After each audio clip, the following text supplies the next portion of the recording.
Warning, incoming game over. Warning, incoming game over.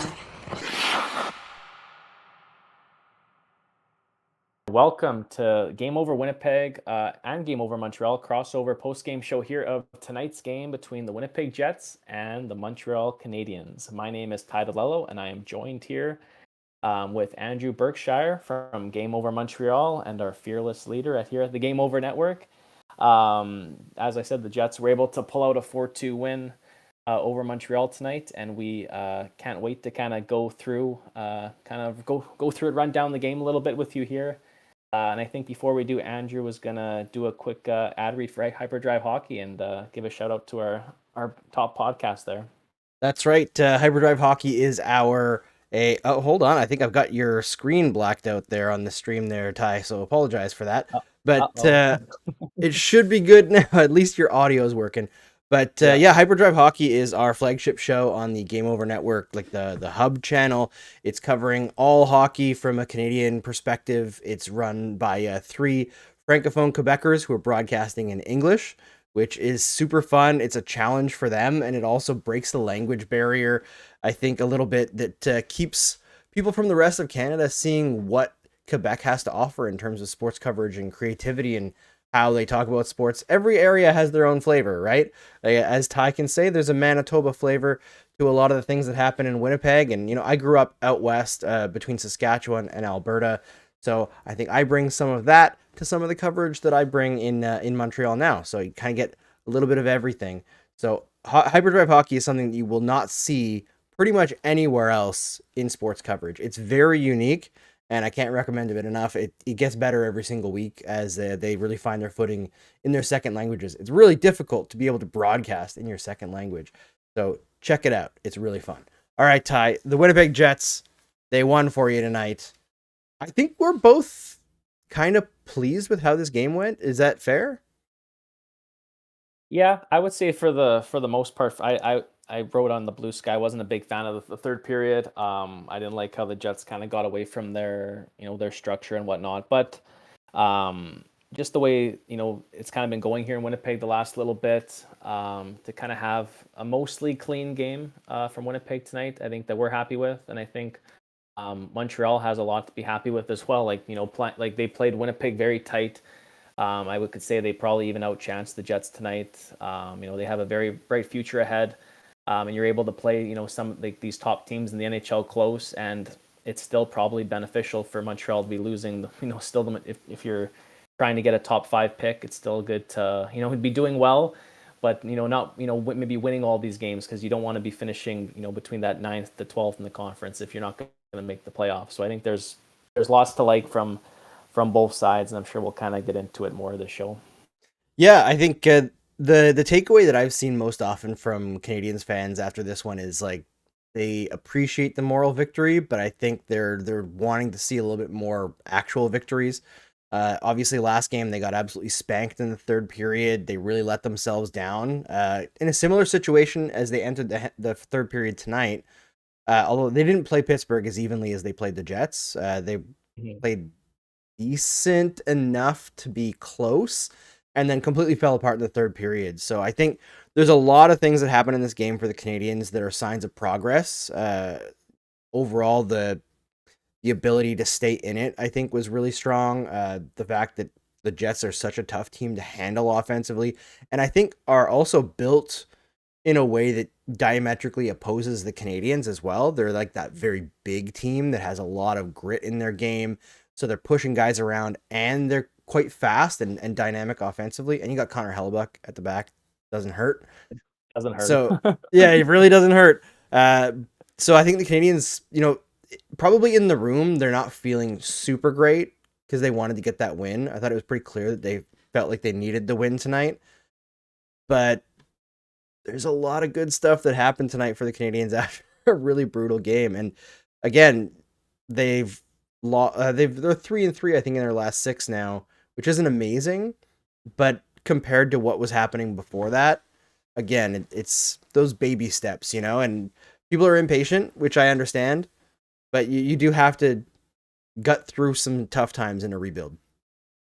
Absolutely. Yeah, like there's so I would say like for Montreal at least, the positives I would say certainly outweigh the negatives from what I saw tonight and what I've been obviously the Pittsburgh game was a setback, no doubt, but just first of all, seeing Laine Hutson score his first NHL goal tonight was massive. Like I think Montreal fans were kind of dying for that to happen, and there was a lot of angst about that. It was going to come, so it happened to be against the Jets tonight. That was big for him. I think even a lot of Jets fans were cheering hard for Patrick Laine tonight. I could tell in the building. When I go to Jets games, there's more Patrick Laine jerseys there than any other player every single night still. And my brother, when I go with him, he wears a Laine jersey, and it's so he's very much well loved. I think fans were kind of hoping that he would score a goal, and I'm talking about Jets fans too. I think a lot of Jets fans were openly cheering for Patrick tonight. He showed well. He had a couple of big chances. That rocket late that almost went in. That would have been something to tie the game. Just the way the game kind of shifted in the third period when it became so run and gun. When Montreal got the 3-2 goal, I was kind of it seemed like the way the momentum was going, Montreal was going to get that equalizer at 3-3. And that might have had even more of a chance of that happening if they don't take that penalty with 3 minutes left. I think just the way that maybe changed the momentum back a little bit. And helped, I guess, the Jets weren't able to capitalize on the power play. But I really felt that Montreal was going to get that tying goal tonight. And then in overtime, they have a 50-50 chance of pulling it out and beating a pretty good team like Winnipeg is this year. So lots of positives for the Canadiens. I'm really excited to kind of see what not just the future has, just how the Montreal continues to play the rest of the season. I kind of see them as like a San Jose of the East. How they have so many good young talented players that are that are playing in the lineup right now, and they also have a couple of young guys that are yet to join the team. So it's there's obviously going to be a lot more bad nights than good nights, results wise.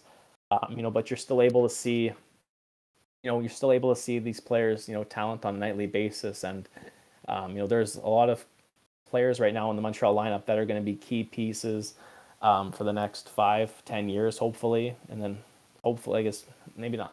I'm not saying hopefully because I'm a Jets fan, but, Montreal is probably going to be a pretty good team, 5 years out, 3 years out even, a perennial playoff team. And it's definitely exciting for your fan base for sure. Yeah, 100%. And the Laine Hutson goal, both in how it happened and the fact that the Habs fans had to wait so long for it, and Laine has had to wait so long for it. Seeing Marty St. Louis' reaction on the bench, they're all absolutely jacked for this kid who has done everything that they've asked him to do and more this season. He was expected to come in and maybe hopefully be a top 4 defenseman this year, and it's how about if he's the best guy on the team? Outside of Nick Suzuki, he's been the best guy on the team basically every night. And his own highlight packs are out there going viral constantly. He's so entertaining to watch, and to get that goal where it's not just a trickle in, but he fires a bullet and beats Connor Hellebuck clean, one of the best goaltenders in the league for the last decade plus. It does probably put to rest some of the concerns about the lack of shot. I don't know where that's come from. It's been this thing that's kind of taken on in Montreal media, Laine Hutson can't shoot, but I don't know what they're watching.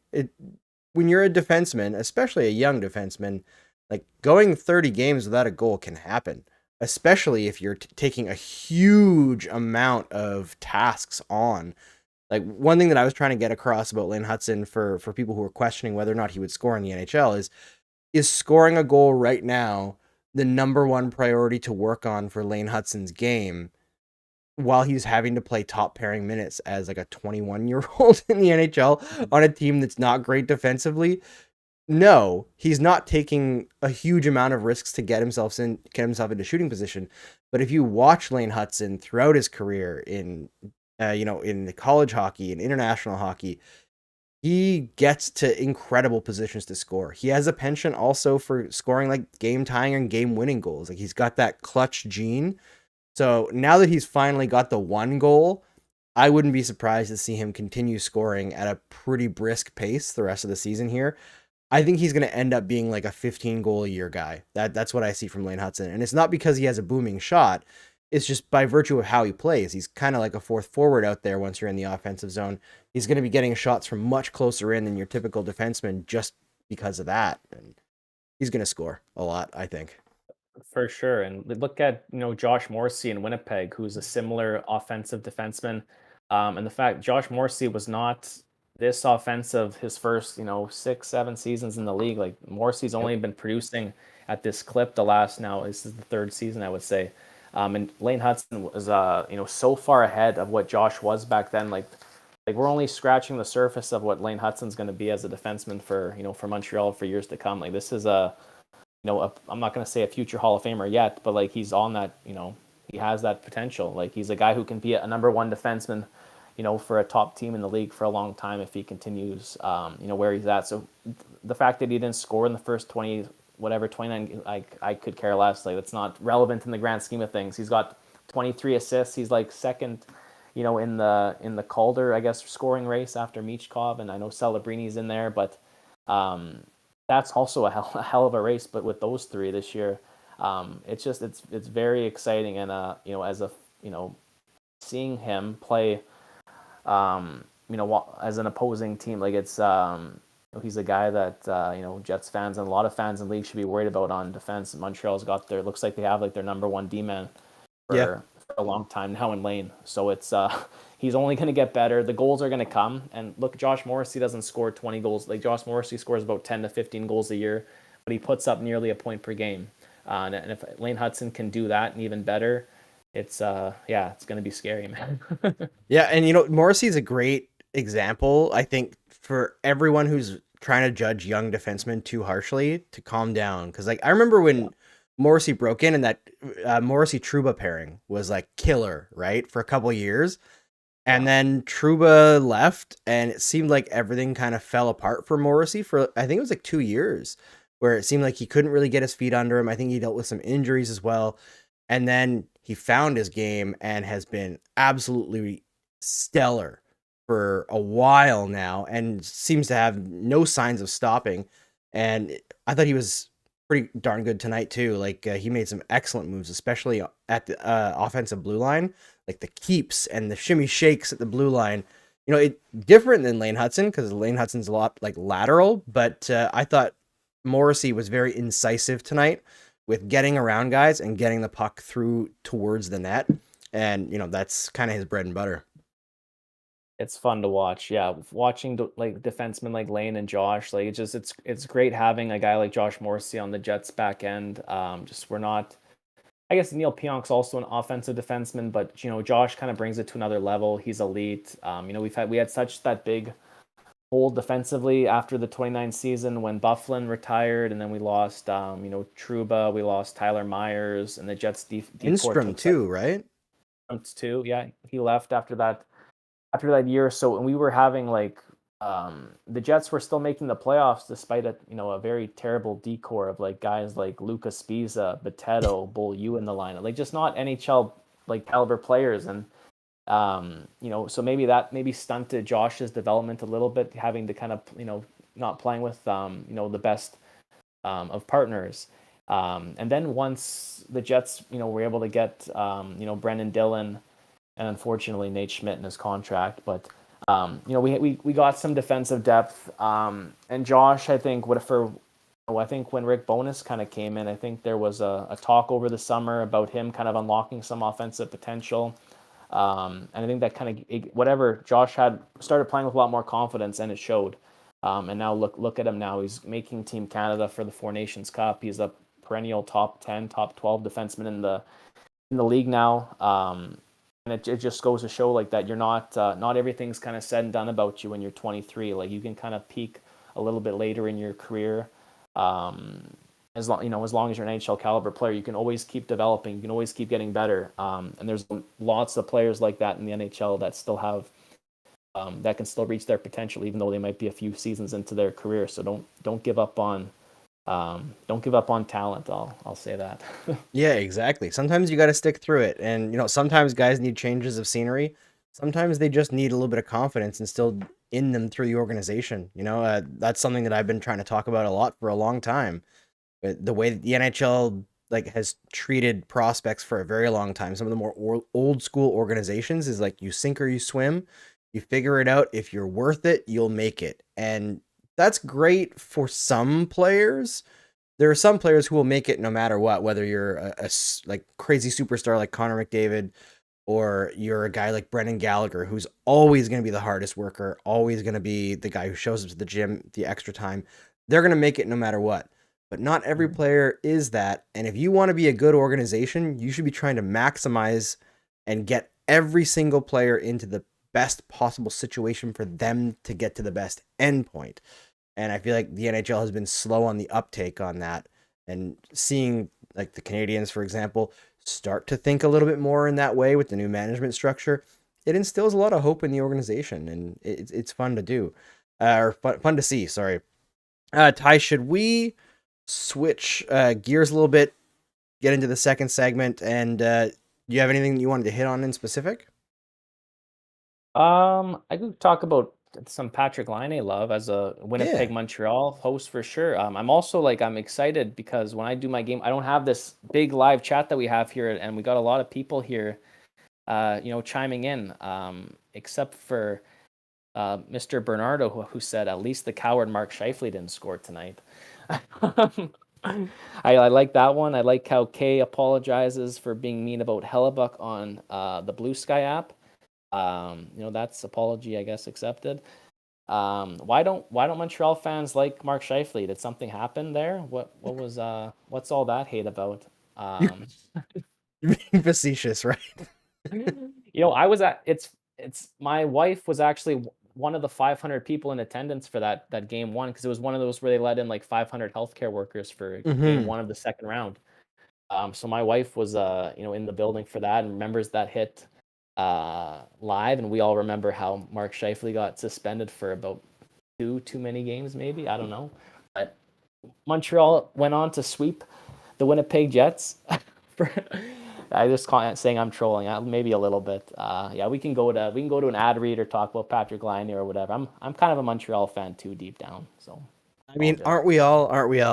No, of course not. But yeah, we'll talk about Patrick Laine. But before we do, I'm just going to do the quick transition hit here and send us on to the second period. But if you don't know from watching on the last show, and before I say that, actually, like the stream. If you're here seeing the Jets show for the first time and seeing Ty for the first time, hit subscribe as well. Him and Brandon are holding it down here. We're going to add some more voices to Winnipeg in the coming new year as well, and invest a little bit more in promoting our different channels here. It's been tough as we get used to the grind of the regular season. A lot of new folks joining the network and being trained up, but honestly, it's been incredible to see them spread their wings and fly and get used to the format and get used to doing this.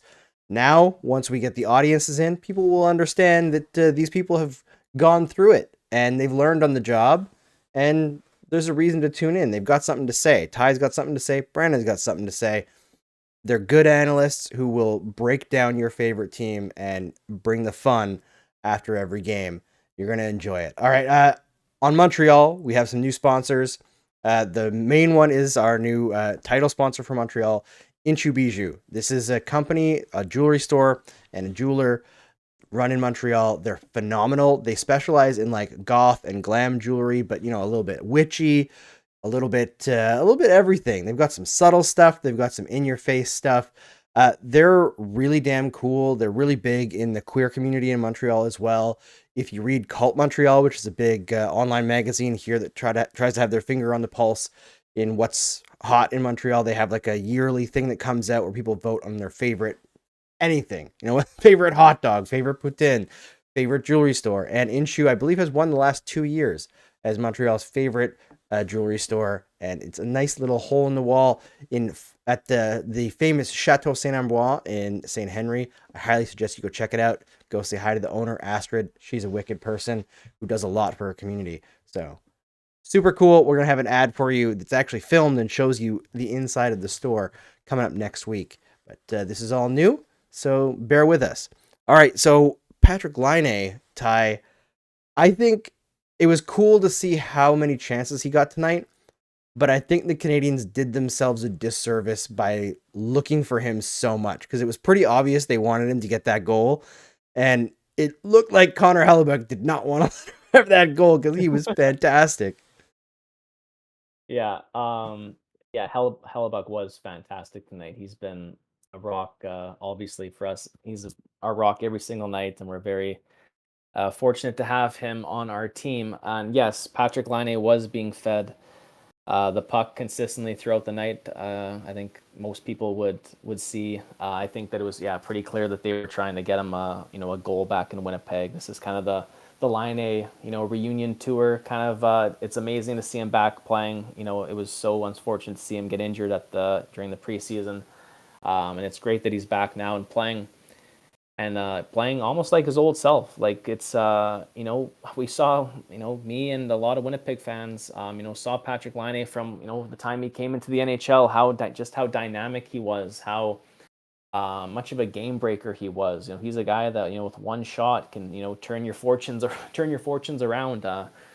So, maybe tonight they were overworking him, a little bit. That chance that he had towards the end of the game where he shot it off Hellebuyck made a nice sprawling save, and the puck bounced off Slafkovsky's chest, and Hellebuyck quickly, gloved it in the crease. I thought that was going to be the classic Laine goal. Like, Hellebuyck foiled him there.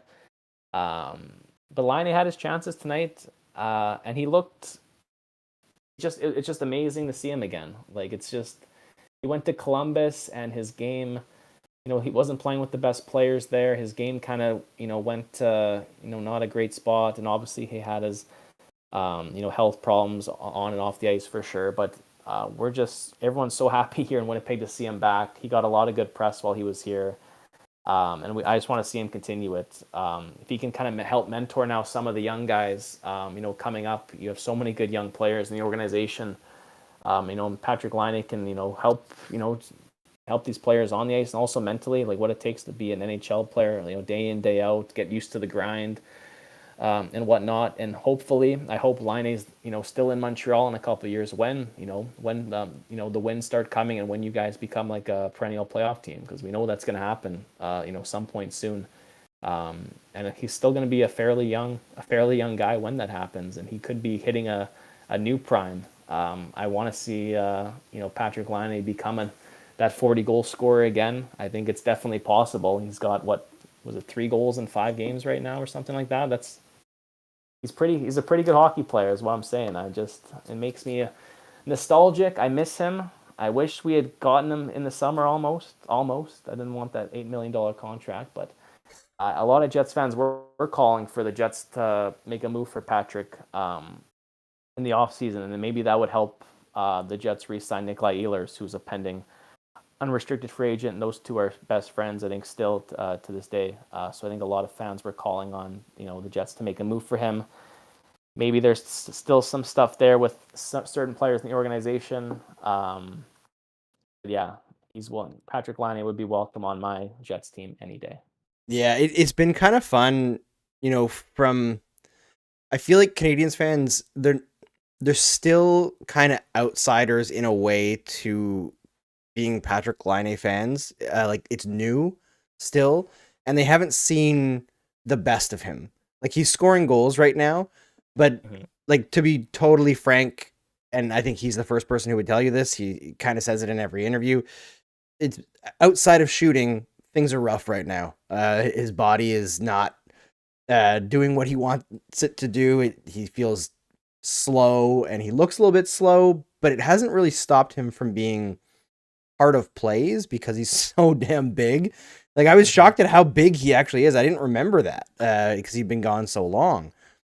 But I think one of the things that's most refreshing about Patrick Laine is how honest he is with himself and with the media. Like, he doesn't really have a buffer. And I remember that when he did his interview with, I think it was like Sportsnet, when he was drafted the first time, like when they were doing the pre-draft interviews, and he showed up. He was like, yeah, and he was like just finished playing video games or something, and he was just a goofball, and now he's still got some goofy parts of his personality 100%, and he's got some things that are like really interesting about him, but he's just very raw and honest with the things that he's gone through and like the fact that he talks to his therapist about like setting expectations and things like that. I just think that he's such a positive force, or a potential positive force at least, for not just the Canadiens, but the league in the way that he speaks about these things and, putting things out there that maybe we know deep down, but we don't hear NHLers say very often. Just having a guy willing to say like after the game, oh yeah, I feel terrible. Like most guys would never admit that. No, he's like, mental health is a very important thing to him and his wife now. They have their own kind of thing going on outside of the game. And before, like honestly, before in interviews, Laine would come across as pretty cocky, very open, obviously, but his definitely the way he talks now to the media, he's a lot more self-deprecating. He's a lot more I'm not gonna say humble. He's always kind of been humble, but he's also like back in Winnipeg, he had a little bit of I don't know, a little bit of a flair edge, cockiness, talking about his scoring. Even when times maybe also when the puck maybe wasn't going in the net as much, because you're gonna find out he's a very streaky goal scorer, as goal scorers can be in the NHL. He'll score like 10 goals, 12 goals one month, and then might score 2 goals the next month. It's kind of a comes and goes. And clearly his 5-on-5 game is not there yet. It's not going to be there yet for a while, I don't think, just because he's coming back from injury, and it hasn't been great the last few years, even when he was playing. But he's still at this point he's still a power play specialist for sure, and he's big. Like towards the end of his time in Winnipeg, he was using that size, really well, and like hitting guys, being kind of a bit of a becoming that power forward force that I think the Jets captain at the time, Blake Wheeler, wanted him to be, and there was some pushback there. And I think if he was a guy that Winnipeg wanted to kind of have around, I think keep forever and stuff, but I think he was pushed out due to some conflicts, I would say, with some players. There were a lot of concerns about Laine's work ethic, and I think in practice, and how he maybe carried himself a little bit differently than the hard nose to the grindstone players on the team. I think to his credit, Laine's putting in a lot more work than he ever has off the ice, I would say, since joining Montreal. I saw a ton of him doing like off ice workouts in the off season. I've seen him training more than I think he ever had in Winnipeg, and a lot of that is also to get him back to his playing condition, I'm sure, because he did take a lot of time off. I feel like that it's going to come with him. I think that if he can stay healthy, I think he's going to find his game in the next couple of months, and you guys are going to like him a lot as a hockey player. I think you already like him as a person from looking at the chat here. He is a real one. He is a very nice guy, but the play is going to come, and it doesn't need to come at this moment for Montreal. Obviously, it's a team that's not anywhere close to contending or competing. But I just want Laine to be there when it's time in Montreal, when we're competing, when he's if he can be that first line or second line right winger and put up 30 to 45 goals, and not be a defensive black hole like some other players, then I think it's going to work out okay for Montreal for sure. Yeah, and it's a tough situation for him as well. Like he's coming back from missing a huge amount of time, and he's also playing with Kirby Dach, who's coming back from missing a huge amount of time, and also playing often with Slafkovsky, who is kind of on and off struggling this season, has been nursing an injury, and then playing with Newhook now, where there are times where Alex Newhook is really interesting and dynamic, and there are times like on the second power play unit tonight where he just kind of stands there once you're in the offensive zone and doesn't really know what to do. So there's good and bad, but I think Laine, you can see enough right now, even though you know that this isn't the best that he's going to be, that you can see the outline of what he's going to be, right? We see the sketch, and it's pretty exciting to have a player like that in the organization. Just the potential of it, right? Even if it doesn't hit all the way, he brings a different element that makes them much more difficult to deal with on a night-to-night basis. And it's only going to get more interesting as he gets better. And yeah, there's comments saying Habs fans and Jets fans, handshakes over Patrick Laine. Whenever we bring up Mark Scheifele, we'll just switch the topic quickly to Patrick Laine, and then we'll all start getting along again. Unless we start talking about Yoel Armia, and then who knows what'll happen.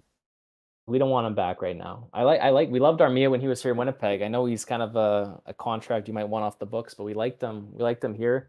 There were a lot of Montreal Canadiens jerseys in the crowd tonight in Winnipeg, as is the case usually when we play an original 6 team, just because the Jets were gone for some time when they left, and a lot of teams adopted other Canadian teams, and you can tell Montreal's got a lot of fans here in Winnipeg that were out there in support. Even I got Maurice Richard signed photo up here. I got a Montreal Maroons team signed photo up here. So there's lots of Montreal love, here in Winnipeg. And yeah. Yeah, I don't know if people out east know, but like the prairies, there's a lot of Habs fans in the prairies. Like I grew up in Saskatchewan. My great grandmother lived on a farm in Maymont, which for those who don't know is like, it's really small. Like really, really small. And she was a diehard Habs fan. Like I used to listen to the Habs on her old radio when we would go visit her for like the holidays and stuff. So there's lots of Habs fans all over the place representing, just like Jets fans. Obviously, they're very focused in Manitoba, but since that team has come back, like the fan base is strong. Like there's a lot of people who are invested in that team doing well. And frankly, the team's given the reasons why, right? Like they haven't won, but like as you mentioned earlier, right, with how bad the defense core had gotten for a while, they're always in the mix. The Jets are always in the mix. It's great to see because we don't have we are one of the smallest markets in the league. We're not a place where free agents sign. Obviously, we have cold winters. It's very cold outside right now. And it's snowing egg here in Winnipeg, but having a hockey team in the NHL in Winnipeg, and being a perennial playoff team, it's been very nice. I think that Winnipeg's fan base has grown quite a bit. I'm seeing a lot of Jets fans even outside of Manitoba now. Whenever we watch road games, we see quite a few Jets jerseys in the crowd, which is always nice to see. And sure, that's going to be a lot of fans traveling, to these cities to watch the team play. But I think, fan base has grown since the team's been back. It helps that we're a good team. Helps that we got good players, loyal players in the organization, which is a great thing. And we've had a pretty good start to the year this year. Pretty good. It's been better than pretty good.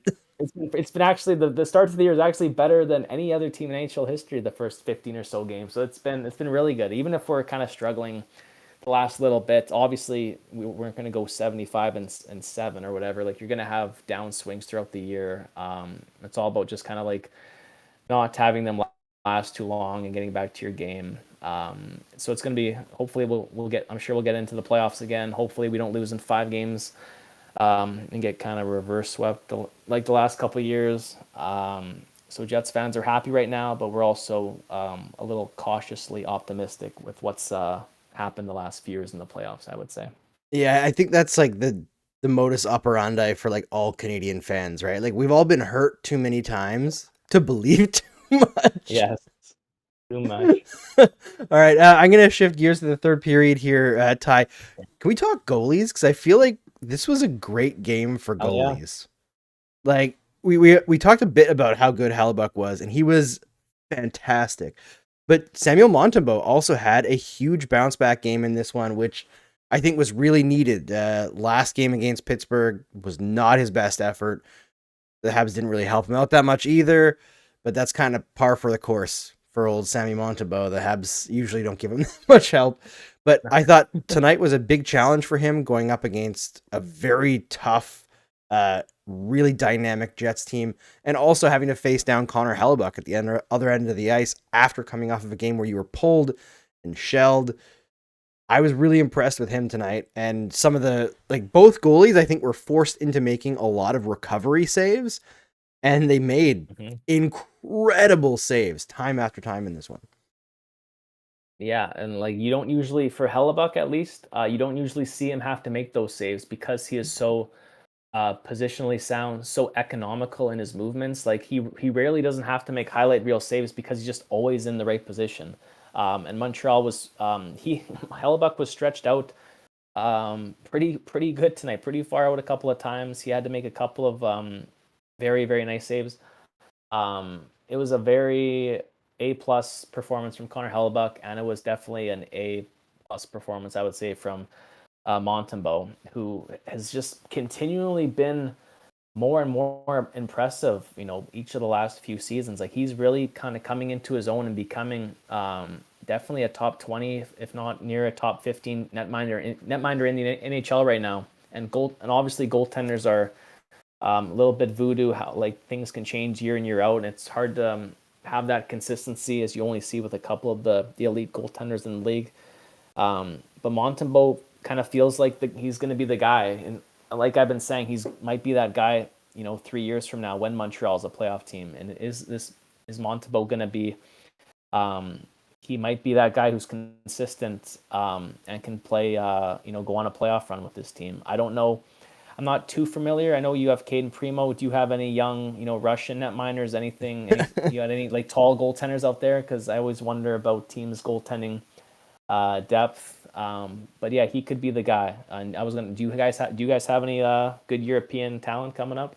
There's a few goaltenders in the organization who have like decent potential, but there's one guy who everyone is kind of looking at as he could actually be legit excellent, and that's Jacob Fowler, American goaltender. The Canadiens drafted, I think, the same year as Reinbacher. It was their second round pick or third round pick. But either way, Fowler, when he was drafted, like the book on him was that he wasn't in like great shape. He was a little bit chubby, and maybe there was like questions about like his determination to be in professional shape. But he's also a kid who literally every league he's ever played in has been the best goalie. Like not just in terms of like wins and losses, but like save percentage, like absolutely dominant every single league. He was fantastic in the NCAA in his rookie year last year. I actually haven't had a chance to check this year if he's playing well or not. I've just been so busy with the business side of stuff. So I apologize for that. But folks in the chat, if you know about how Jacob Fowler's season has gone, let us know. Let us know. But really, really interesting character, and his draft interview was super, like, got people on his side right away. He's that kind of guy who has been doubted enough that he has that like chip on on his shoulder, but it's not like a cockiness chip. It's like I'm going to prove them wrong chip. And I find Montreal is a market. I'm sure Winnipeg is the same way. I feel like every market is. They love the underdog, and immediately people were like, "We like this guy. This is the guy." And when you see him play, technically he's very, very sound, and he's just such a battler. So I think people are looking at Montembeault and saying like, "Hey, he's surprised us continually. He's been good," but they see Fowler as the next thing, like when they're ready to compete. That's exciting for the future, for sure. You can have Montembeault for now, and then if this Fowler guy can come up and be that next, reign, because I'm not sure. I think Montembeault's probably getting somewhere between 26 to 30 years old, but it's definitely another slog, another key piece for sure. I saw you mentioned. I was going to ask you about David Reinbacher. What's his kind of potential for Montreal as a defenseman? I'm not going to go too much into the Michkov stuff, although I want to. Why did Montreal pass on Michkov for Reinbacher? Or what? I've heard rumors that Michkov didn't want to play there, maybe. And then is Reinbacher kind of just still developing in the A, or like what's his development plan right now? Well, Reinbacher, like the plan was they brought him over last year at the end of the year. The situation in Switzerland was not great. The team was kind of a mess, and he was like leading them in every statistical category in terms of like minutes played, all that. But it wasn't a great development situation. So they brought him over to Laval at the end of last year, and he played very, very well. And then this year in training camp, I think it was the same game as Laine got hurt. Reinbacher also got hurt, but Reinbacher's knee got hurt worse. Even though Laine's looked worse at the time, Reinbacher's out 5 to 6 months starting in like late September, early October. So he hasn't played yet this year, so we don't really know. in general, just because Michkov is in the NHL right now, and we all know how good he was going to be anyway, there's a lot of consternation in the fan base, I think. It's never fun to watch a potential superstar player that you could have had playing while your guy's on the sidelines not playing. That sucks. But it's one of those situations where I think the overall impact is probably overestimated in terms of making that choice, even though, in my opinion, it was the wrong choice. But I also don't have all the information. What I've heard is that while Michkov did meet with other teams, he was very insistent that he was only going to play for like a couple different ones. Philly is one of them. Didn't really have interest in Montreal. Whether that's true or not, maybe we'll never know. But it's done. We could be upset about it, but it's over with. The next year. You got exactly the right move the next year, and he looks like he's going to be a stud. In the Montreal's top 6. He's going to be another guy. If Reinbacher could be a top 4 defenseman for Montreal, he's good. I know this draft class coming up isn't the best, but it looks like you're going to get another top 5 pick there. I'm sure he try to pick a stud, and hopefully he can turn out to be another either top 6 player, top 4 defenseman. Well, I could set the chat on fire and say what would be the funniest thing to happen this year if the Canadiens continue to not take a step and end up with another top 5 pick. If they took another defenseman, you want to see a fan base lose their absolute shit. Yeah, that would make them lose their shit.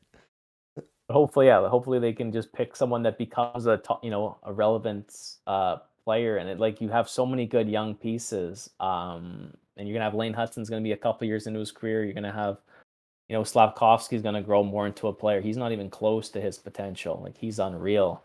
Montreal is gonna be good, and hopefully a lot better than Toronto. I'll say that. Hopefully a lot better than Toronto and Edmonton. There we go. We're coming together again. Just hate on Toronto. Yeah. I'm Montreal number 2 after the Jets. So I got there's a lot of Jets fans also, as we talked about. They have a soft spot for the Habs.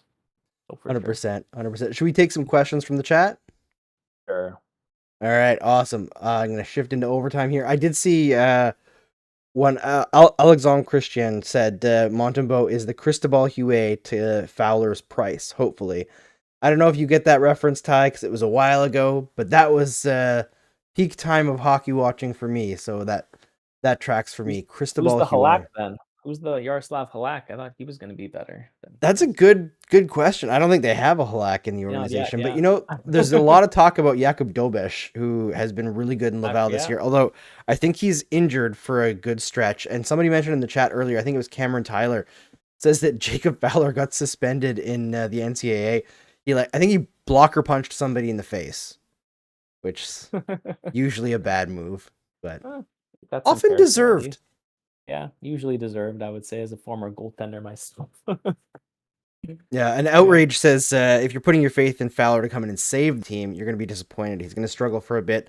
Hope he proves me wrong. I mean, ask Buffalo, right, with Devin Levi.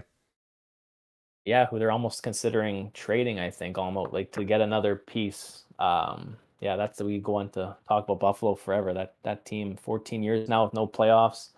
Yeah. They have a good goalie in Luukkonen, I think, and Levi. He's come in and struggled, but young goaltenders are voodoo. You don't know what you're going to get necessarily, and you don't want to give up on a guy too soon. On a team like Buffalo and Montreal, you've got lots of time right now to see what you have in these players before you make these rash decisions with your organization. So if I was Montreal, I wouldn't be making any of these. Don't be dealing any of these young players away until you know exactly what you have in them. Exactly. That's, I think, a reminder for all teams for sure. Yeah, I'll ask it in a little bit nicer way. But Bernardo Saunier says, in a nicer way, what's the plan with Nick Ehlers? And is there a cutoff point this season with the contract stuff where the Jets might have to make a tough decision? Yeah, I honestly don't. I don't think we're gonna re-sign him during the year. I want him to. I want to re-sign Nick Ehlers. At the same time, I also don't think. I think the Jets would rather use him as a rental and then trade and then just have him walk in the offseason than deal him during a season like this, where the Jets are trying to, be a Stanley Cup contender. Although it might be the smarter move to trade him. I think a lot of Jets fans are hopeful that we can get a deal done, whether during the year or in the off season.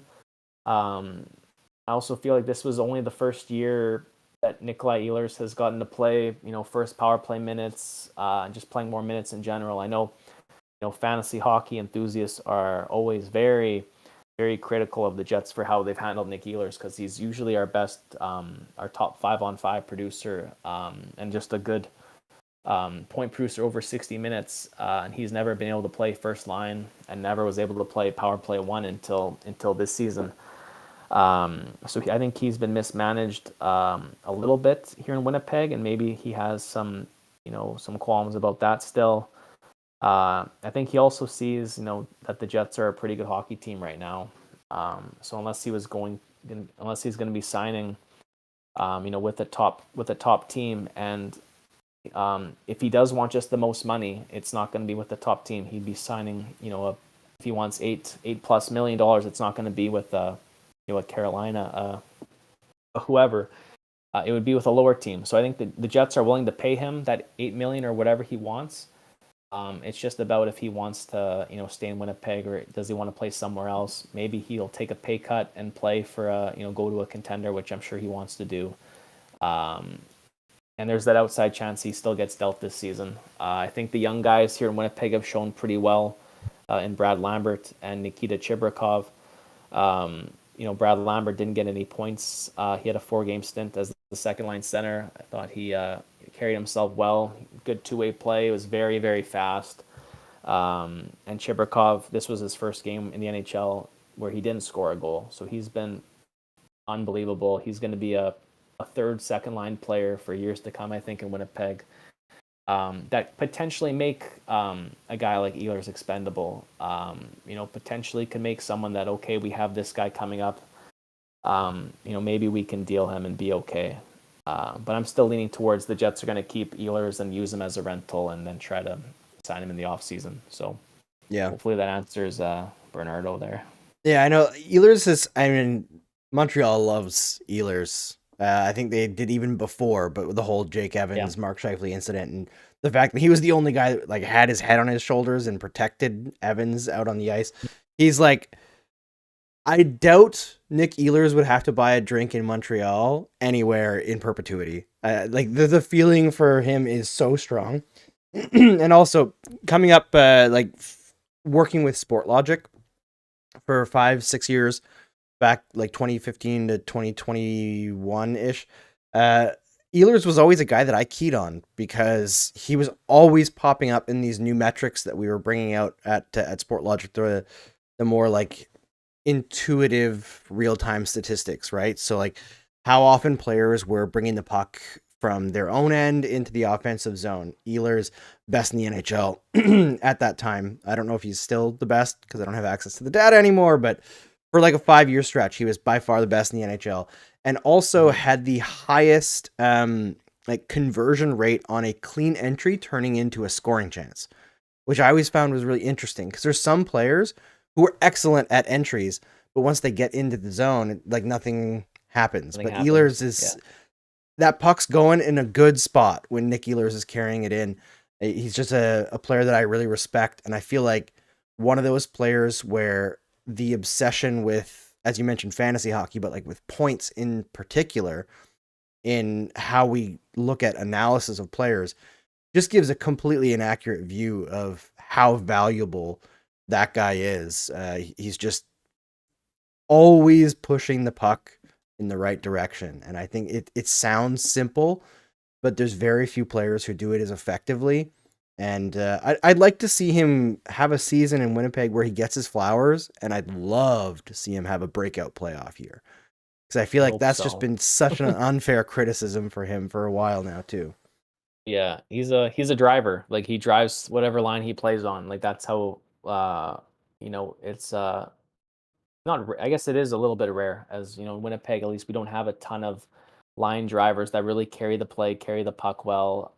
And you're right, don't just lose it once they bring it into the zone. His zone entries are fantastic, and he's gonna make a. He's another guy who's probably just kind of coming into his prime, right now, I would say. So he's gonna either make a lot of Jets fans happy for a long time after this year, or he's gonna make another fan base happy because he deserves. He's finally getting his ice time now that I think he's been deserved. I know he was kind of held back in the lineup by some past players that we had, but he's like you say, he's getting his flowers now. And we want to keep him here, but hopefully he has that good playoff run. I think he's only got 3 playoff goals. His game in the playoffs, has been fine, but just not getting to the back of the net as he does maybe in the regular season. So we're big. I got a lot of people in the chat, I think, are Nikolaj Ehlers fans too. I'm sure they Very like much. him in Montreal or wherever team they're cheering for. Bernardo says he's going to go to Carolina for like $7 million. It's going to suck. Don't got a put lot that of out guys there. Like that, though. Yeah, they got a lot of kind of Nick Ehlers type players already, but you never know. Hopefully he stays right here. Hopefully not Carolina. Let's keep Ehlers in Canada. Let's do that. All right. This has been Game Over Winnipeg and Game Over Montreal together for our first crossover together of the season. Thanks, Ty, for joining me here. It's great to see our new faces here on the Game Over Network and see what we're building here together. So make sure you subscribe to Game Over Winnipeg. Smash the like button on this video. It really does help us out a lot. We are unfortunately slaves to algorithms.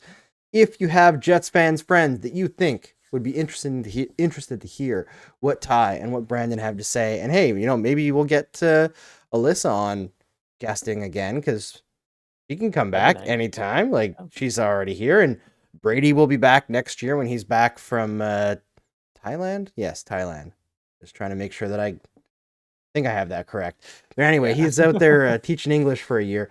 But yeah, it's really fun to see it all. And man, it was a fantastic game tonight. I think that's my biggest takeaway. Like that was a phenomenal game of hockey. All right, folks. It was awesome. Yeah, take care, everybody. Thank you for tuning in. I love the chat. I'm glad we got some passionate Montreal fans and maybe one Winnipeg fan in the chat, but it's great chatting with all of you. Thank you for tuning in to us once again. Jets are back in action, I believe, on Tuesday or Monday. I'll be here after the game, regardless. So we look forward to seeing you again here on the Game Over Winnipeg and on the Game Over Montreal YouTube page. So for myself and Andrew, take care, everybody, and have a great night. Later. Peace.